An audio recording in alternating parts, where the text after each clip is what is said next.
Hey everyone, this is Mr. Gunther. Welcome to our 10th grade United States history class.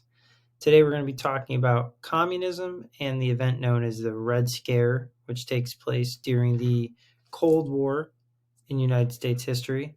We're going to be covering this from Unit 5, Chapter 14, and it'll be the fourth lesson in our chapter. So before we get into the lesson, I just want to quickly talk about what our goals and targets are, what we are trying to complete for the lesson, and how we are going to get there. So our standards that we're going to have in today's lesson are the national standards 3 and 5, people, individuals, groups, and institutions, and then our state standards from Colorado. History standard number 1 is going to be using the historical method of an inquiry to ask questions and then evaluate primary and secondary sources and critically analyze those and gather data so we can then develop and answer the question that is part of our content learning target. So our content learning target is going to be identifying characteristics of communism and using those to evaluate the impact of McCarthyism on American politics and life. And that's going to be completed in the form of a written response during our final assessment at the end of the lesson.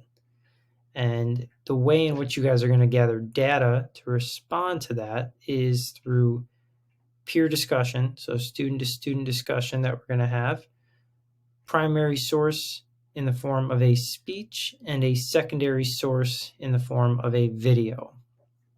So that is our content learning target. So that you guys have a better idea of how we're navigating through today's lesson. I have the agenda listed there at the bottom for you. We're going to start off with some quick review, so that way you can recall where we've been and have a better idea of where we're going.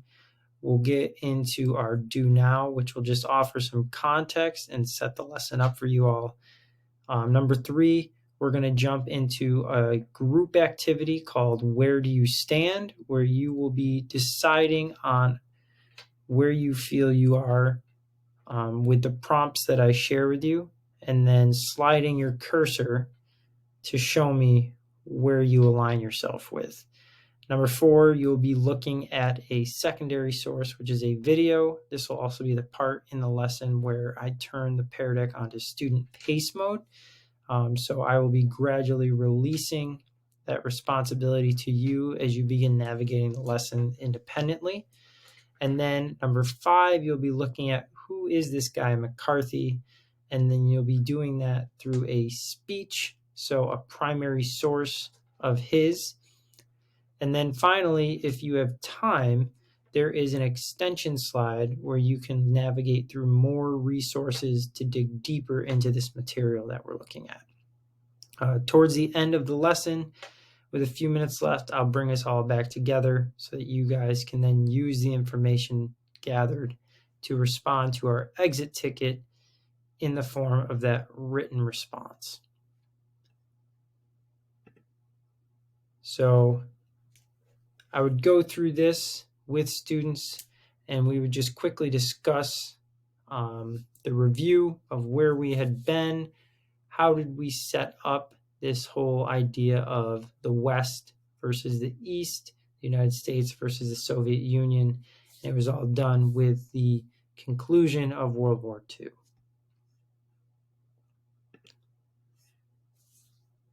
The do now would set up the rest of the lesson by really giving students some background knowledge and context around what communism is.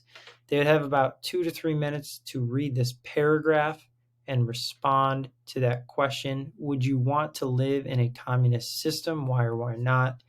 Once the time was up, I would have students then share their responses and prompt them to hopefully engage with one another, whether they agree, disagree, add on to what other students had said.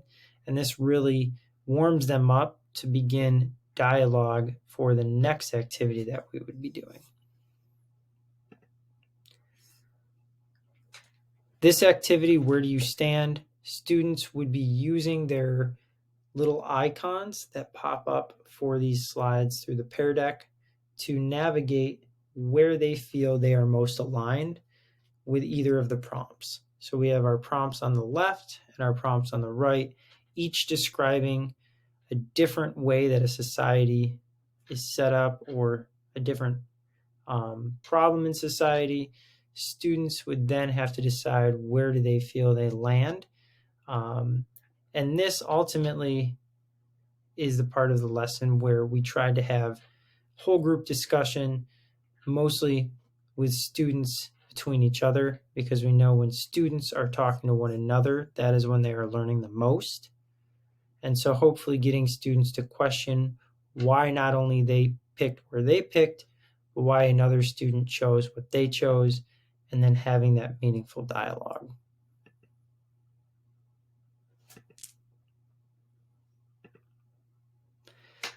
Then as we get into this part of the lesson, this would be where I switch to student pace mode in the Pear Deck. And so students would begin navigating the lesson independently. They would start off by watching this video to the left, using that information from the video as well as what they saw in the previous 5 slides to determine which boxes describe communism. I do have some supports here in the form of a word bank for students that may need a little bit more language support, as well as Spanish translations throughout the lesson to offer support to students whose first language maybe is not English, and that language barrier needs to be accommodated for. Students would move through the lesson from this point at their own pace. So whether that is some are faster readers than others, some need more time to analyze and really think about the material, whatever it is, they have the ability to do that because of this student pace mode. And so this slide offers some context around who McCarthy was and sets up looking at the primary source, which is a speech given by McCarthy. Once students have time to analyze the speech, they would then use this information to respond to the question. Based on this section of McCarthy's Wheeling speech, explain McCarthy's ideas around communism. Why does he fear communism? This ultimately ties back to our learning target of how did communism impact, right? McCarthyism impact and communism impact American life politically, socially. I also have, again, for students with a language barrier, that translation done here on the following slide. For students to be supported who maybe are a little more advanced, their differentiation comes in the form of this extension activity, where as they navigate through the lesson more quickly, they then can dive into the material deeper by choosing to navigate through one of these extra sources. This also offers one of my favorite ways to offer differentiation to students, and that is by student choice. So student choice, I think, is really important because it allows students the ability to pick what they are interested in, which then lends them to being more engaged with the material. So students on this slide would pick one of these primary or secondary sources, learn about what the material is that's given to them, and then they would jump into a breakout room where hopefully other students would eventually join them and they can discuss this content, again, student to student and more in depth. This allows students who are more advanced the ability to go further ahead and not being held behind. And then the students who may need more time with the material, whether it's based on support or just need more time to engage, they have that extra time and are not being forced along before they are ready.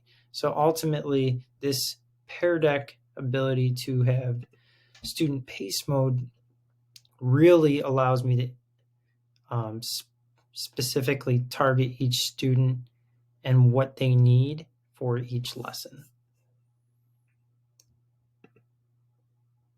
With about 10 minutes left in class, I would bring students back together to complete the exit ticket. The exit ticket would then be where they tie back to the learning target.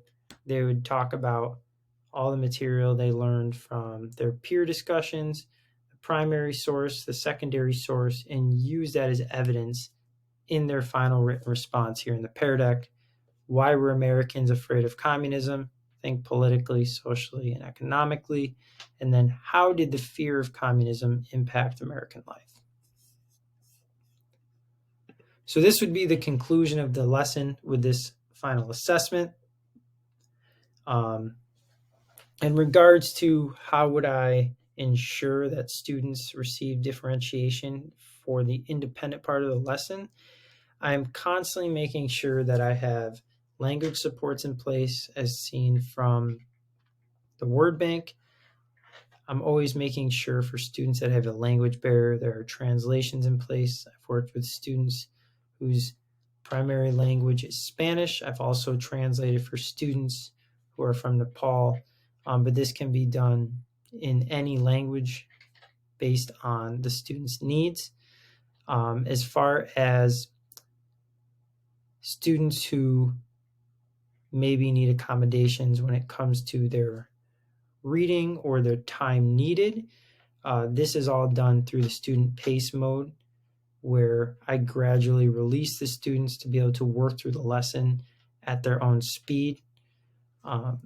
That's one of the things I really love about Pear Deck, is that it allows students the ability to engage as they need. So Pear Deck also gives students a voice who may be a little bit more timid or unwilling to respond in a traditional way by unmuting their microphone, more engaging student to student. So it really gives all students a chance to engage with the material, engage with me, rather than limiting it to them simply speaking over the microphone. So this would be a very standard lesson that I would give. All of the supports that I have offered in this lesson are things that I always have. The extension slide is another form of differentiation, especially that I use when it comes to independent student work. And that is because of it allowing students who are a little more advanced the ability to dig deeper. And then that also gives students who need more time with the main bulk of the lesson the time they need to really engage with that material and analyze it.